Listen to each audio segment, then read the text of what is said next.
relax, relax, relax, relax, relax, relax.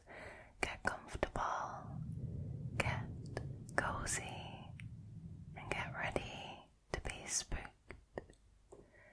Now with that being said, and of course, as always, without any further ado, let's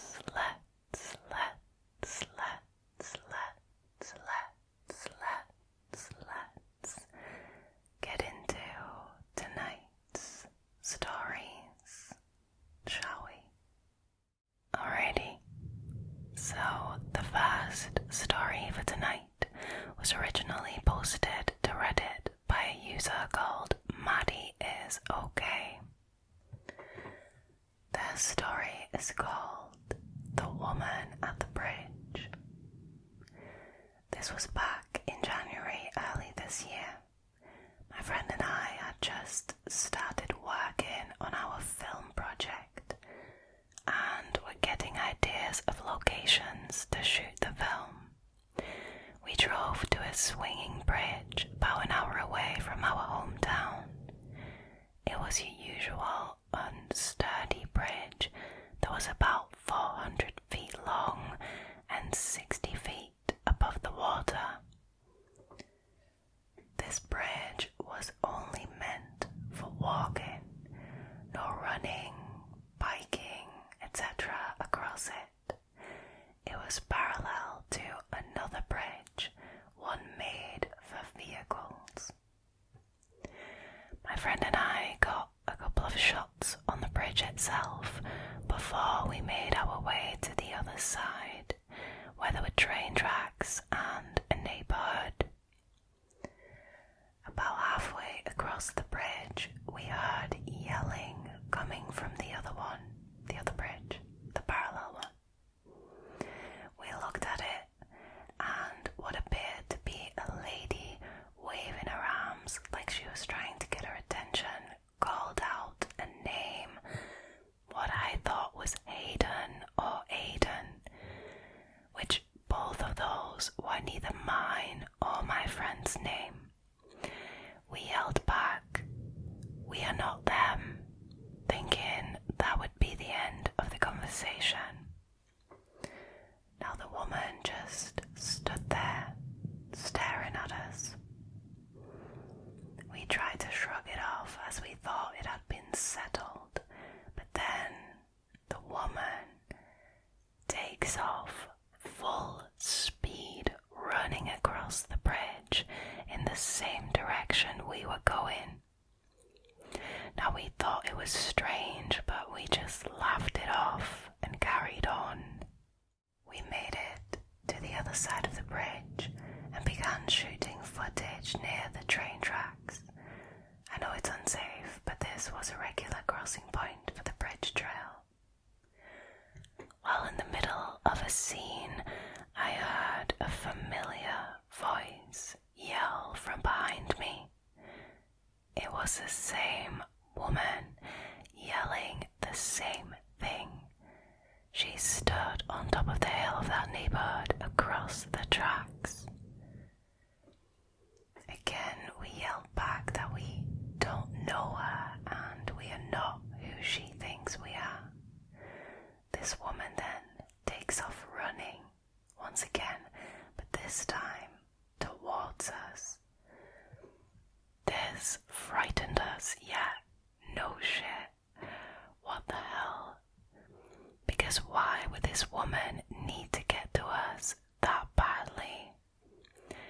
Me and my friend quickly grabbed our things and headed for the swinging bridge. Even knowing we weren't supposed to run across, we walked super fast, which made the bridge sway dangerously. It's like our fight or flight reflexes kicked in. The lady had got up to the start of the bridge by the time we had made it halfway across. She was still yelling, but this time she was yelling in a hateful voice. At this point, I stopped and turned around to look to see how far the distance between us was. The lady had stopped there at the start of the bridge, and I noticed that she was holding something behind her back. Even though she had stopped running after us at this point, we continued to bolt across the bridge. We turned back once we reached the other side to see the woman still standing there. She was fiddling with something in her hands. My friend pulled out her phone and began recording the woman. Now this made her turn back immediately and walk the other way. That scared her off. The chance of her being recorded, that is incredibly shady. The whole thing is. We never found out why she chased us or what she was holding in her hand. Sometimes I think back and wonder if maybe she needed help. But why would she not scream for help? I just find it strange that after we told her multiple times that we weren't the people she thought we were, she still followed us. I had difficulty sleeping for about a week after this incident, as I couldn't get the idea out of my head of what this woman wanted to do with us. I've never been so scared in my life.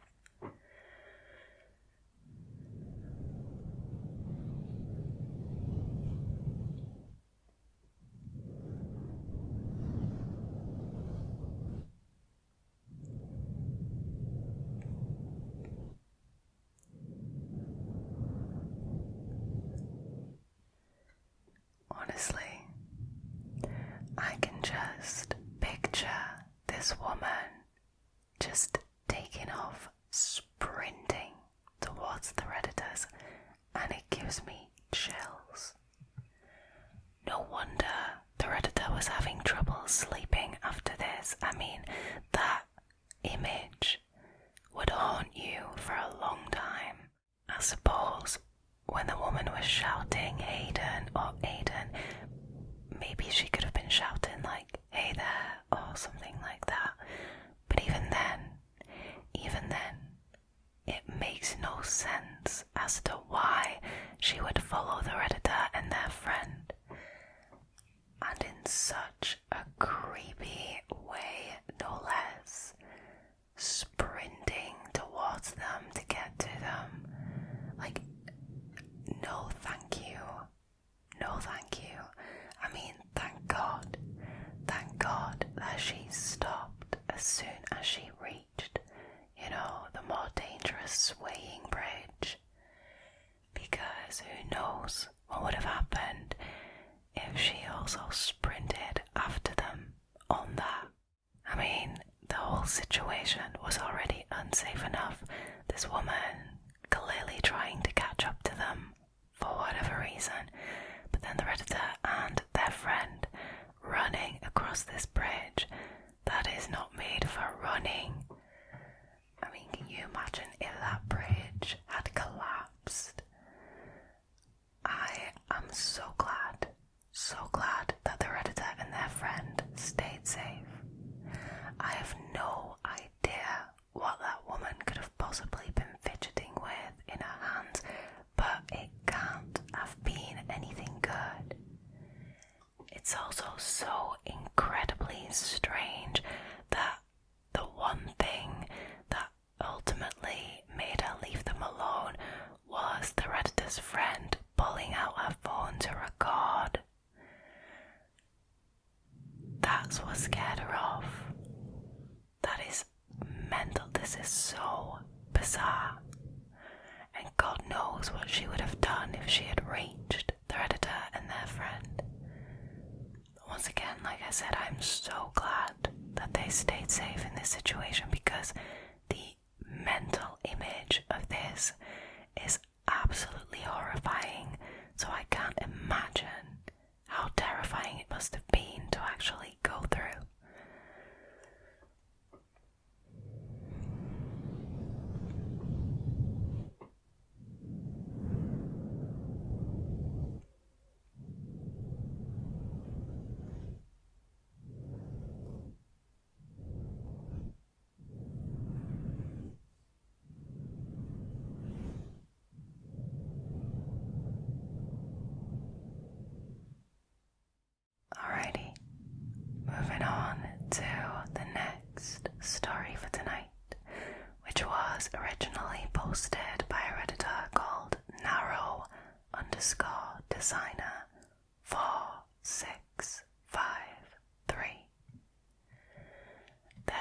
story is called Lyft Driver. Before I got my car in my freshman year of college, I would use Lyft to get to work pretty much every day during the summer. During the winter and fall, I just walked, even at night. And in all those Lyft cars and drivers, I never had any noticeable encounters. I've probably been in a couple hundred by now, and aside from the occasional political opinion and speeder, everything was fine. Now one day I ordered a Lyft car like normal, and it said that it would be here in 7 minutes, which, cool. I walk outside a couple of minutes early to go and wait for my driver, and I see a vehicle that pretty much matched the description of mine, the one that I could see in the app, in the Lyft app, sitting in my driveway. You know, that little car icon next to the profile that you can use to compare to the real one? It was the same colour, the same size, and unless you notice little details, it pretty much looked the same. But here's the thing, my app said that my driver was still 2 minutes away. I chose to ignore the car that was sat in my driveway. I thought it was a funny coincidence and maybe he's a friend of a neighbour or something. But then the driver rolls down his window and looks at me. So I go up to talk to him. Maybe he's just lost and he wants to ask me for directions. And by the way, this guy looks entirely different from my actual driver that I could see in the app. So at this point I knew for sure that it wasn't him, though he had a similar skin tone and age. He tells me that he's my driver and pulls out his phone that has my profile, like how your driver has to make sure it's actually you. So in my naive and innocent teenage mind, I think to myself, oh, Lyft must have accidentally sent me 2 drivers, and I tell him that he's not the driver I was told I would meet. I mean, kudos to this Redditor being a teen and being brave enough to say that and to point that out and to not just get in the car without thinking. Now, right as we were talking, my actual driver pulled up and rolled down his window. I explained the situation and said that I'll probably get in the first guy's car because he was here first. But then my actual driver says that I should probably go with whoever is on my phone. Now that sounded pretty logical to me. It made sense. But before I could turn around to tell the other guy that I was gonna go ahead and go with my original driver, he sped off. He had tinted windows, by the way. His car did, not the guy. It wasn't until I got into the car that my driver brought it to my attention how fucking weird that was. He told me in his 10 years of being a Lyft driver, nothing like that has ever happened to him or anyone he knew. Then it suddenly dawned on me about what might have just happened. The similar car appearance to my actual driver, the fact that he had my info but I didn't have his, the fact that he was here a couple of minutes early, so if I did get in I wouldn't have been intercepted by my actual driver. Everything. And I almost got into that car. I went to work and I was totally shaken up. I tried making a report to Lyft, but without any evidence or information other than a basic physical description, there wasn't much I could do. My said that he would go ahead and tell the story to some other drivers on social media, Facebook probably, so they can spread the word. That's good. So that makes me feel a little better. That driver might have saved my life. I think about that a lot. And hey, my dad heard about it and he got me a car, so at least I got something other than just trauma.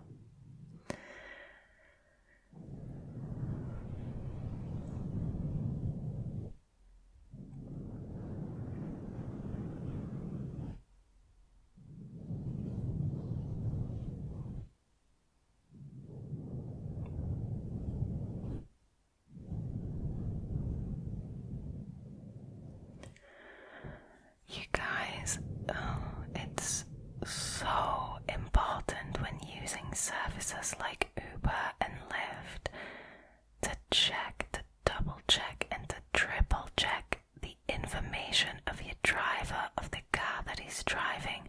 Make sure that you both confirm that it is in fact the right person you're getting in a car with. This creeps me out so much to know that this imposter Lyft driver went to such lengths to be able to get this Redditor in his car is mind-blowing. I mean, the fact that he pulled up her profile and had all her information is just plain scary. Where did he get that from? Is this maybe some really elaborate, like, kidnapping / trafficking scheme that they've got going on here? I don't know, but it scares me so much because it is believable. And the fact that out of all the profiles on the Lyft app, they chose the Redditor's profile, somebody who is young in their freshman year of college and uses Lyft a lot to get around, it just makes it all so much scarier, honestly. So to keep yourself safe, if you use services like Lyft or Uber, please check, double check, triple check. Do not make the mistake of getting in the car with somebody who has bad intentions, somebody who is basically an imposter.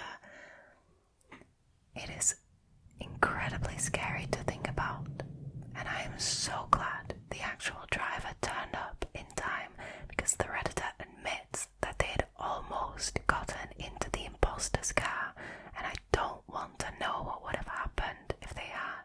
Honestly, thank God for the actual Lyft driver showing up, because I honestly believe that they might well have saved the Redditor's life that day. That is insane. That is absolutely insane.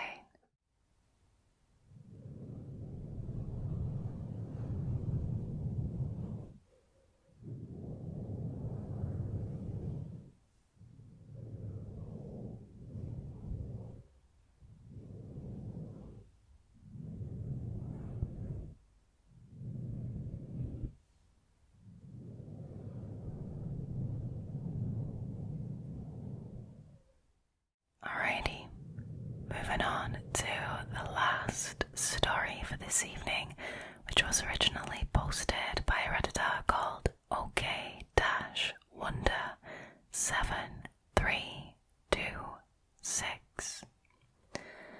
This story is called Creepy Doorman. I'm 24, female, and I moved into my first apartment by myself. I usually have roommates, but my last situation, I was sexually harassed, unfortunately, by 2 guys in my house, and also by a 60-year-old woman who was a severe alcoholic and drug addict. That is awful. That is so awful. It's long story, I've been here now for 2 months and it's been good. I love the place, I love the apartment, I love the location. But yesterday I got the absolute shit scared out of me when I received a knock on my door at 3 a.m.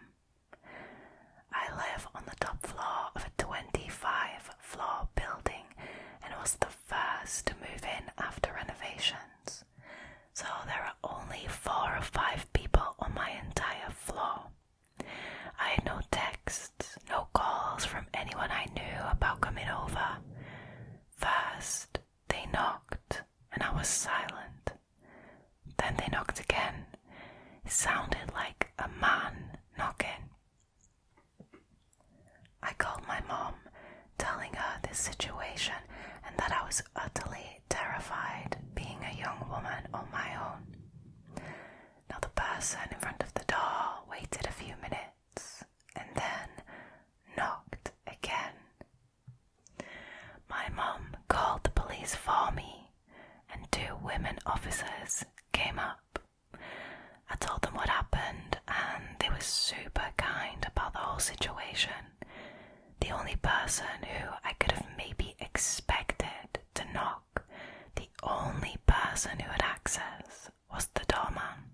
This doorman in particular has always had a very strange vibe in my opinion. He never talked much, but he was always watching me. I would go to the elevators and he would get out of his chair just to stare at me, waiting for the doors to open. He is about 28 or, between 28 and 32 years old. I'm not sure exactly how old, and pretty tall. He would always check me out, and while he wouldn't say much, he would flirt. I'm assuming like with his eyes. He would eye her up. 2 days ago, I was going out with some girlfriends and I was dressed in a tight and short black dress with black boots. He seemed really interested in me at that point and definitely spent some extra time staring at me. Now, because he did this so often, I really didn't think much of it. So after talking to the police, I went downstairs to confront him. So I asked him, hey, so I got a knock on my door at 3 in the morning. Was that you by any chance? And he immediately said, yeah, it was. You're not even, how are you not embarrassed? How are you not ashamed of yourself? I get that this guy might be socially awkward, but that is by no means an excuse for what he did. Now I was like, why were you knocking on my door at 3 a.m? And his response was, well, it wasn't exactly 3 a.m. It was like 2:30. Okay, potato, right? 2:33, it's the middle of the bloody night. It's the middle of the bloody night. Okay, anyways, I'm gonna carry on. Now, he said, I was just checking up on you. And I asked him why, and he mumbled something under his breath. I'm like, what did you say? He said, I don't know. I gave him leeway and I said, because you thought I wasn't okay. No, don't do that. Don't put words in his mouth. I want to hear from this guy directly what his reasoning was. Don't hand it to him on a silver platter. I'm by no means shaming what this Redditor did or judging what this Redditor did, but I am just curious as to what this guy would have actually said. So, when the Redditor said that, because you thought I wasn't okay, he says, yeah, that was it. And I said, why would you think I wasn't okay? Again, he said, I don't know. I told him that it really scared me. I also said, I see you 3 to 4 times a day. Why couldn't you just talk to me down here? Again, I don't know. Now honestly, yeah, I think that would have been his response to anything, so maybe it wasn't the best idea to just leave him to answer the question, because apparently all he says is yeah, and I don't know. Looking back, I also received a knock on my door at 12:30 a.m, but it was very faint, enough where I thought that he was knocking on somebody else's door. So weird. After I told him to not knock on my door again, he called me and he left a voicemail on my phone. I noticed the random number. Oh, so you guys don't have each other's number? I didn't think you did. So he got it from, I don't know, the database that's being kept of the tenants. Okay, so I noticed the random number and realized that he's calling me at midnight and at 3 a.m. I am super scared at this point because I live alone. Ring doorbells aren't allowed in the building unless requested. And also the manager company keeps hiring guys like this. The last guy was fired for similar practices. Now, I would ideally like to actually end my lease, even if he gets fired, which he definitely will, considering the last guy, who wasn't nearly as bad, got fired.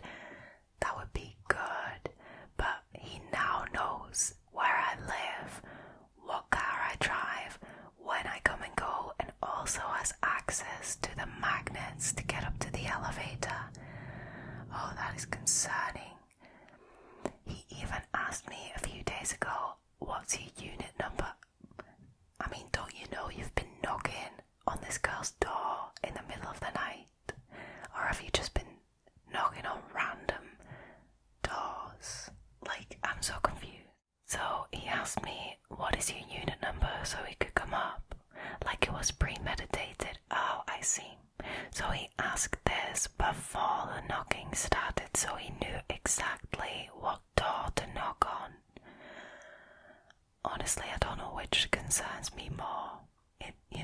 It's just incredibly disturbing, incredibly creepy, and I don't, for the life of me, understand how you don't realize that when you knock on somebody's door in the middle of the night repeatedly, even just once, it is incredibly uncalled for. It's rude, and in this case, it is so creepy.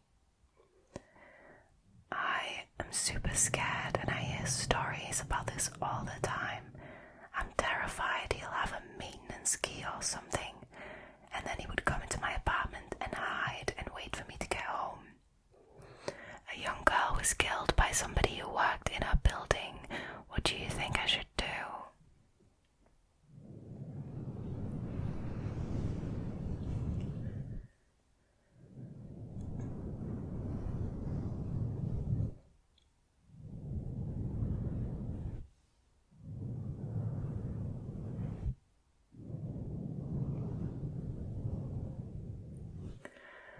Honestly, you guys, for this reason, renting can be such a ball ache. Because you never know for certain who exactly has a key to your apartment or your house, the one that you're renting. You never know for certain. There could be copies. Even previous tenants could have had copies made. You just don't know. And that is one of the things that scares me so much about renting. Now, luckily, there are actually things that you can do. There are mechanisms that keep the door locked, and you have to, open those mechanisms from the inside, so you would only use it if you were at home. But luckily, those do exist. I know they exist for people who travel and who want to lock their hotel rooms, as an extra safety, not just with the key card or just by shutting the door. So that is an option. Also, ring doorbells aren't allowed unless you get permission. I would try and get that permission, girl.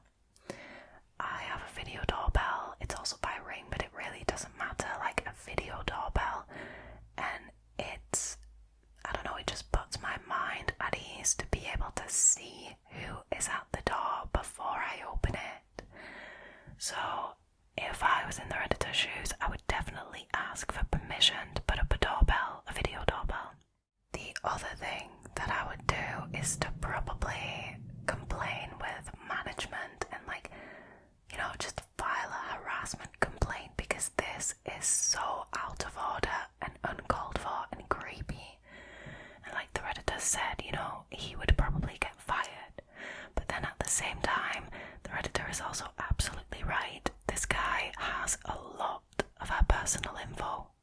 He has a lot of her personal info. He knows exactly where she lives. He knows exactly what times of the day that she's usually out. I mean, it is a sticky situation, and it's a shame that the Redditor is probably gonna have to end her lease, because as she mentioned at the beginning of the story, she enjoys living there. She likes the neighborhood, she likes the apartment, she likes living on her own. I mean, it is such a shame that all of this got ruined by this absolute creep.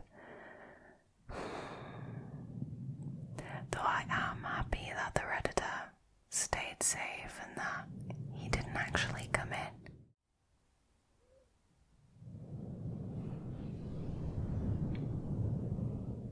Honestly, nightmare fuel. Nightmare fuel.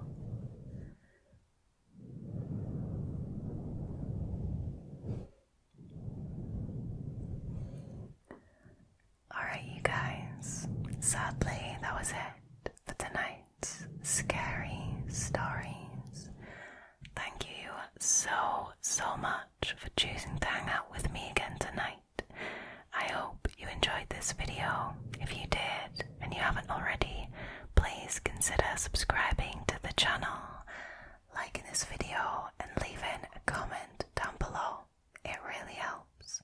Now, I think all there is left for me to do is to wish you